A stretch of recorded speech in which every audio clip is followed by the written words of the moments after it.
Destinée à devenir reine d'Espagne, la jeune Léonore, âgée de 17 ans, s'apprête à connaître un changement radical dans sa vie.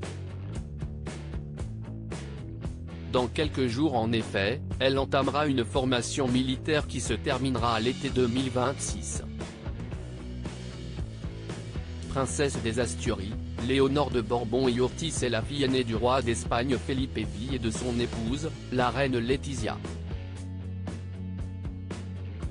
Héritière du trône depuis 2014, elle vient d'obtenir son baccalauréat international après avoir suivi des études à l'Atlantic College, au Pays de Galles.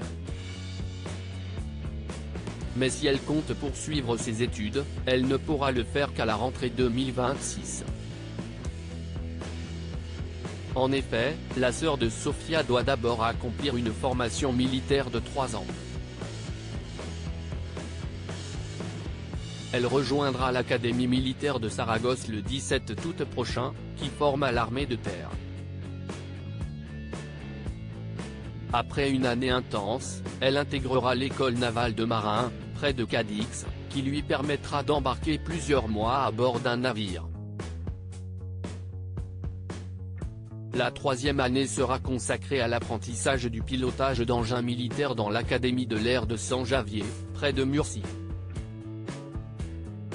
Une formation exigeante qu'elle a hâte de débuter.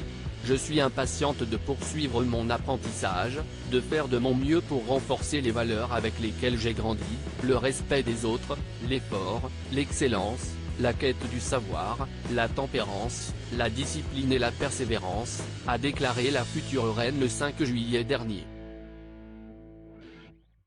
Léonore, une future reine exemplaire ? De multiples raisons conduisent la jeune Léonore à entamer un tel parcours. Suivant les pas de son père et de son grand-père Juan Carlos, elle pourra devenir capitaine des 3 armées lorsqu'elle accédera au trône, comme l'a souligné Le Point. Par ailleurs, comme le précise le décret-loi autorisant sa formation, cela renforce le rôle chaque fois plus important de la femme au sein des forces armées. Mais ce n'est pas tout, la monarchie espagnole fait également tout son possible pour se montrer exemplaire et améliorer son image auprès de la population. En effet, l'ancien roi Juan Carlos, qui a abdiqué en 2014 avant de s'exiler en août 2020, a fait couler beaucoup d'encre à cause de ses scandales amoureux et de ses déboires judiciaires. Aujourd'hui, une bonne partie des Espagnols est anti-monarchique. Léonore parviendra-t-elle à redorer le blason de sa famille ?